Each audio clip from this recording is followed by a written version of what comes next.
जय हिंद दोस्त, मैं आपका दोस्त अवाजीत अंतर्राष्ट्रीय प्लेयर। दोस्त, मैंने आज के युग में लोगों का घर बिगड़ते हुए देखा है, उजड़ते हुए देखा है। केवल ससुराल के लोग में आके लोगों का घर बिगड़ जाता है।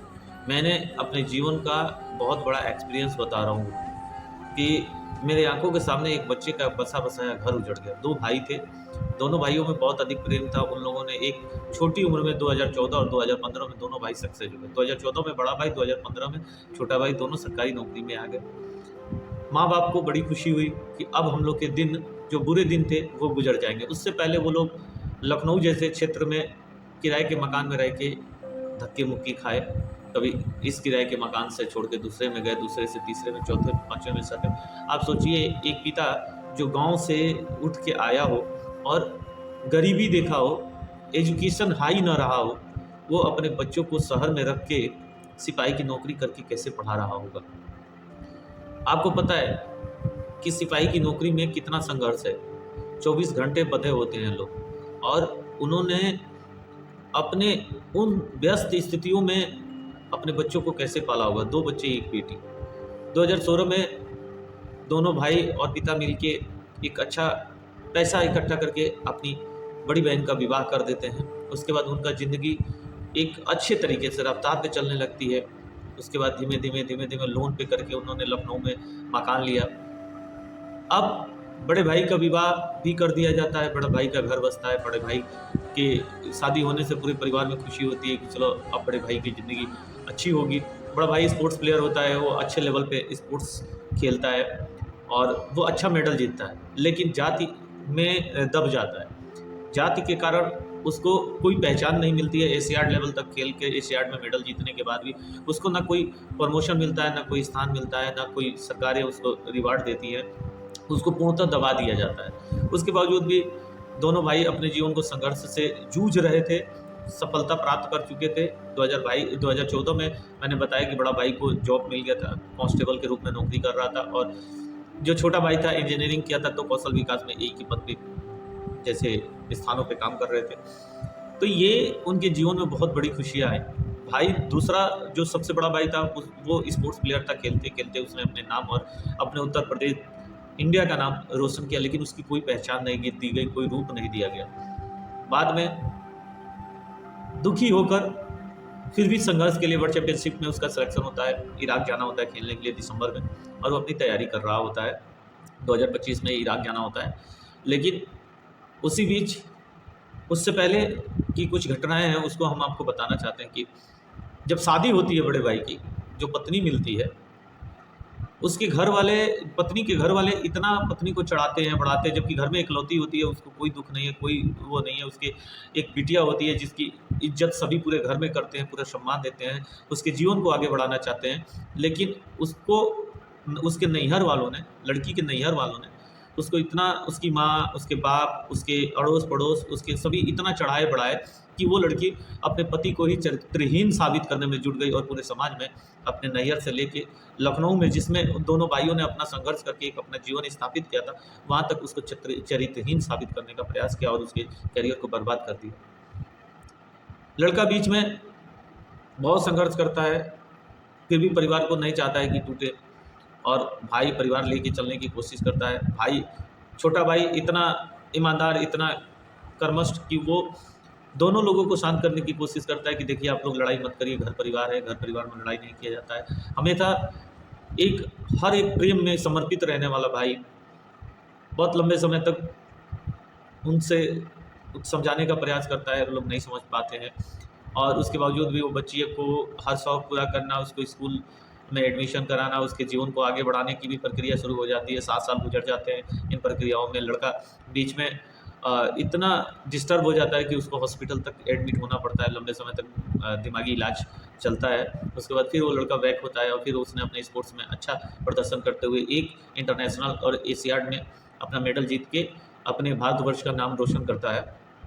उसके खुशियाँ अभी चल ही रही थी कि जुलाई 2025 को, 7 जुलाई 2025 को उनके छोटे भाई को इन बहुत सारी और भी परेशानियाँ थी, घरेलू समस्याएँ थी, और गाँव की ज़मीन विवाद था, और जिसके कारण छोटे भाई उस दर्द को सह नहीं पाते हैं, और एक दिन उनको हार्ट अटैक आता है। बड़ा भाई उनका जान भी नहीं बचा पाता है, हॉस्पिटल लेके भागता है, लोहिया लेके भागता है, बाद में प्राइवेट हॉस्पिटल लेके भागता है, लेकिन उनको बचा नहीं पाता है, वो इस दुनिया को छोड़ के चले जाते हैं। अब जिस भाई को दिसंबर में वर्ल्ड चैंपियनशिप खेलने जाना था, उसने सारे सपनों को त्याग दिया और अपने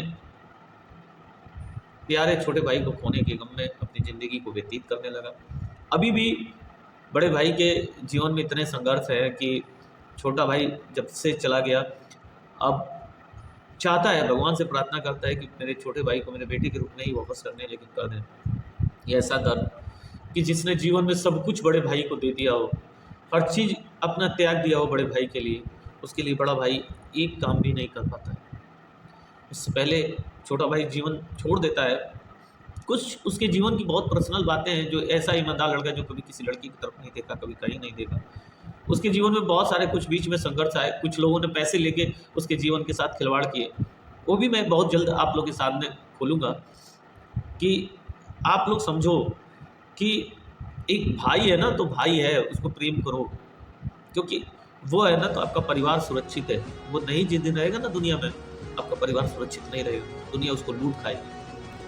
और भाई किसी भी देश में पैदा हो जाना, लेकिन भारत देश में पैदा होने की प्रयास मत करना, क्योंकि यहाँ जाति और धर्म है। जहाँ जाति धर्म मजहब होगा, वहाँ एक खिलाड़ी का अस्तित्व तो नहीं होता है। लोगों ने उसके अस्तित्व को बर्बाद कर दिया, उसके सोच को, उसकी कल्पना को बर्बाद कर दिया। आज वो सारे सपने लिए हुए सारे सपनों को छोड़ चुका है, अब अपने केवल जीवन को जीने की इच्छा रखता है, जी रहा है। अब NIS करने के बाद भी वो अब नहीं चाहता है कि आगे वो खेले या खिलाए। दर्द ज़िंदगी में बहुत बड़ी होती है गुरु। कहा जाता है ना कि यदि औरत सही मिल जाए ना तो इंसान की ज़िंदगी बन जाती है, और औरत मूर्ख मिल जाए ना तो उसके घर को उसके ससुराल वाले उजाड़ देते हैं या नैहर वाले उजाड़ देते हैं। तो मेरे ज़िंदगी का बताना यही है कि भाई एक बच्चे की ज़िंदगी ऐसे उजड़ी, और आज भी उजाड़ रहे हैं उसके नैहर वाले, उस लड़की के नैहर वाले, उसकी माँ उजाड़ रही है। अरे तुम्हारी बेटी का घर बस गया, अब उसकी भी बेटी या बेटा है, छोड़ दो, वो उसकी भी बेटी का विवाह कहीं होगा, उसके करियर को क्यों बर्बाद कर रहे हो? अगर तुमको लगता है कि नहीं तुम अपनी बेटी को रख के सुख दे सकती हो, तो ले जाओ उस बेचारे की ज़िंदगी से, उसके बाल बच्चों को छोड़ दो, उसके बाल बच्चों को वो स्वयं पालने के लिए तैयार है, तो उसकी ज़िंदगी को क्यों बिगाड़ रहे हो, क्यों उजाड़ रहे हो? जीने दो, उस बच्चे के कैरियर को बनाने दो, वो अपने बेटे और बेटी का कैरियर बना सकता है। तो भाई अनुरोध है कि ऐसे अगर किसी भी व्यक्ति को देखें तो सावधानी बरतें। शादी विवाह करिए तो देख समझ बूझ के शादी विवाह करिए। और आज लोग कहते हैं ना प्रेम विवाह गलत है, मैं कहता हूँ नहीं यार, प्रेम विवाह सही है। इसलिए सही है ना कि प्रेम विवाह से पहले आप देख लेते हो कि लड़की सही है कि नहीं, आपके लिए काम करेगी कि नहीं। जो माँ बाप विवाह कराते हैं ना, माँ बाप लड़की को तुरंत देख के तुरंत तय के तुरंत विवाह हो जाता है। उसमें लड़की अपना रूप बदल लेती है, उसके घर वाले रूप बदल लेते हैं, पता नहीं चलता है कि आखिर वो किस रूप के हैं, और बाद में जब आपके घर आती है तो आपका घर बर्बाद हो जाता है। भाई मैं ये भी बताऊंगा कि उस लड़की के नैहर वालों की ज़िंदगी क्या रही, कैसे क्या हुआ, और कैसे उन्होंने अपने ज़िंदगी में इतना छूट पा गए कि उस लड़के की ज़िंदगी में अपनी बेटी को बेच के बर्बाद कर दी उसकी ज़िंदगी। जब आप भी सुनोगे ना तो सक्के पक्के रह जाएंगे कि बाप रे बाप, इतनी 420 लोग होते हैं। जिस इंसान ने अपने घर को नहीं बसने दिया हो, वो दूसरे के घर को क्या बसने देगा। आज उस व्यक्ति का भाई दर्द में इस दुनिया को छोड़ के चला गया। भाई को पता है उसकी माँ का दांत पे दांत लग रहा है, 2 महीने से ऊपर हो गया, आप भी देख सकते हैं, लेकिन अभी भी उसकी माँ होश में नहीं आ पा रही। कितना दर्द होगा, जो 2 भाई ही था अब इकलौता बच गया, इस समाज इस भीड़ में अकेला चल रहा है। जिस भाई के रहने से उसको ना दोस्त की आवश्यकता थी, ना किसी भाई की आवश्यकता थी, वही दोस्त था, वही भाई था, एक दूसरे में जी रहे थे, और उसी का ज़िंदगी ख़त्म हो गया हुआ। आज कितना बड़ा दर्द है, आप इसको समझ सकते हैं, सोच सकते हैं। तो भाई सभी से हाथ जोड़ के निवेदन है, हर एक माँ बाप से, कि बच्चे को समय दीजिए। जिस घर में शादी तय करिए, शादी करिए, फिर गौना करिए, या तो आप बरच्छा कर लीजिए और भी रिंग सेरेमनी कर लीजिए, थोड़े दिन के लिए छोड़ दीजिए, 6 महीने के लिए छोड़ दीजिए कि उसका असली रंग और रूप सामने आ जाए। 6 महीने के लिए छोड़ देंगे और उसका पे ध्यान देंगे तो आपको दिख जाएगा कि उसका असली रंग और रूप क्या है। तब तक लड़कों से कहूँगा कि सावधान रहो भाई, किसी के साथ कोई भी फ़ोटो, कोई भी पिक्चर मत बनाओ। उस लड़की के साथ, खास करके उस लड़की के परिवार के साथ करके कोई भी पिक्चर, कोई भी फ़ोटो मत खींचो, क्योंकि गलत लड़कियाँ ब्लैकमेल करना भी जानती हैं। तो सावधान रहो, अपने जीवन को सुरक्षित रखो भाई, और मैं उम्मीद करता हूँ कि उसका भाई ज़रूर वापस आएगा उसकी ज़िंदगी में, जो कि इतने संघर्ष से ज़िंदगी जी रहा है, अब उसका आगे पीछे कोई नहीं है। भाई दुआ करिएगा आप लोग भी कि उसका भाई लौट आए। जय हिंद, जय भारत।